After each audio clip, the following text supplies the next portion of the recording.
सबसे पहले सुधांशु त्रिवेदी, भारतीय लोकतंत्र को इससे क्या सबक लेना चाहिए? कल जो कैपिटल हिल में हुआ, यहां पे भी कई आवाजें उठती है, संस्थाएं खत्म कर दी, सिस्टम को खत्म कर दिया, तानाशाह की तरह चल रहे हैं। क्या पैरेलल ड्रॉ करने की कोशिश की जाती है ठीक उसी तरह की जिस तरह से कैपिटल हिल में कल हुआ?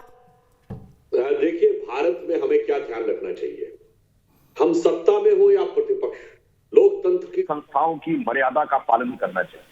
अगर कभी कोई ये कहेगा कि सड़क पे आ जाओ, आर पार की लड़ाई कर लो, तो ये बहुत खतरनाक चीजें कहां तक पहुंचती। मैं याद दिलाना चाहता हूं, सोनिया जी 16 दिसंबर 2019, यदि कोई ये कहेगा सड़क पे आके कि अब तो न हमें सर्वोच्च न्यायालय पे भरोसा है, न संसद पे भरोसा है, न पॉलिटिकल सिस्टम पे भरोसा है, अब तो सड़क पे ही निर्णय लेना पड़ेगा और उसे बुद्धिजीवी कहकर महिमा मंडित किया जाएगा, जैसे हर्षमंदन, तो ये सारी चीजें अत्यंत खतरनाक है। या फिर जो सशस्त्र संघर्ष करेंगे, सीधे हथियार उठाएंगे, उनको कहा जाएगा गांधीयंस विद गन।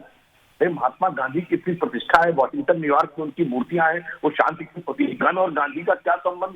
और ये कह के बौद्धिक छलावरण देने का प्रयास किया जाएगा, तो वो बहुत खतरनाक है।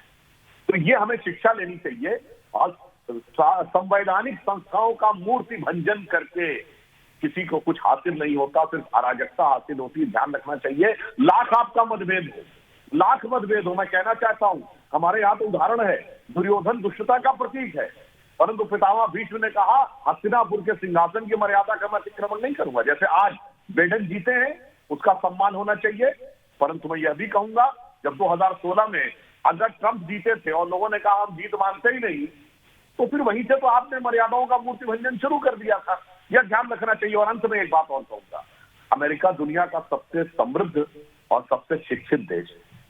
अब यह भी समझना चाहिए कि अराजकता और दंगा ऐसा नहीं कि अशिक्षा और गरीबी से ही फैलता है। हमने पहले दुकानें लुटती देखी, मूर्तियां टूटती देखी, आज कैपिटल हिल में देखा, 1 साल से अमेरिका में देख रहे हैं। और दुनिया के सबसे पैसे वाला क्षेत्र है मिडिल ईस्ट, जहां आतंकवाद के केंद्र है। तो अब यह विचारधारा, अरे विवेक जी को बुरा लगे, यह वामपंथी विचारधारा कि गरीबी से आतंकवाद पनपता है, गरीबी और अशिक्षा से अव्यवस्था और दंगे पनपते हैं। अरे कोई विचारधारा से आतंकवाद नहीं पनपता है। ये डोनाल्ड ट्रंप और नरेंद्र मोदी एक ही सिक्के के दो पहलू हैं। आगे विवेक साहब नहीं डाइजेस्ट कर पा रहे, कल मोदी साहब हारेंगे तो ये भी नहीं डाइजेस्ट कर पाएंगे। विवेक श्रीवास्तव जी, आपने सुना था अटल बिहारी वाजपेयी ने क्या कहा था? सरकारें आएंगी जाएंगी, नेता आएंगे जाएंगे, लेकिन लोकतंत्र रहना चाहिए। आपकी फिलॉसफी तो ये कहती है power comes from the barrel of gun. आपका लोकतंत्र तो कहता है Gandhi with gun, Gandhian with gun. तभी तो दिल्ली दंगे हुए, तभी तो उमर खालिद हुआ, तभी तो ताहिर हुसैन हुए। तो कहां गई आपकी विचारधारा? फिर बैलेट पे विश्वास करते हैं, लेफ्ट फ्रंट के ये तो आपकी फिलॉसफी है ना, ये तो आपकी फिलॉसफी है ना, power comes from barrel of gun. ये क्या वामपंथी विचारधारा नहीं है? आरएसएस और फांसीवादी ताकतें, नहीं आप सुनिए, ये आपकी विचारधारा नहीं है क्या? Power comes from the barrel of gun चाहती हैं, जुरिस्डिक्शन का भी कंट्रोल करना चाहती हैं। नहीं क्या कह रहे हैं आप? Power comes from the barrel of gun, ये आपकी विचारधारा नहीं है? ये क्या वामपंथी विचारधारा नहीं है? बताइए।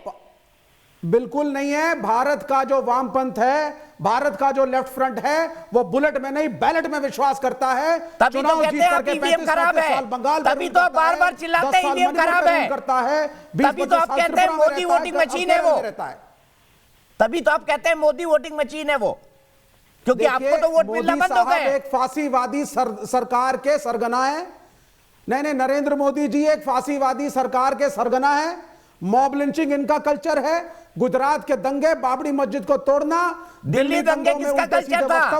विवेक श्रीवास्तव जी, गुजरात के दंगे का पानी पीते तो 18 साल हो गए। मुझे ये बताइए ना, दिल्ली दंगे किसका कल्चर था? उमर खालिद किसका कल्चर था? टुकड़े टुकड़े गैंग किसका कल्चर है? लेफ्ट का है कि नहीं? होते हैं ना हिंदू के ना मुसलमान के। दंगा है, उसमें दोनों धर्म के लोग शामिल थे। अच्छा, उमर खालिद घर पे तोप लगा ले तो विवेक श्रीवास्तव के मुंह में दही जम जाता है।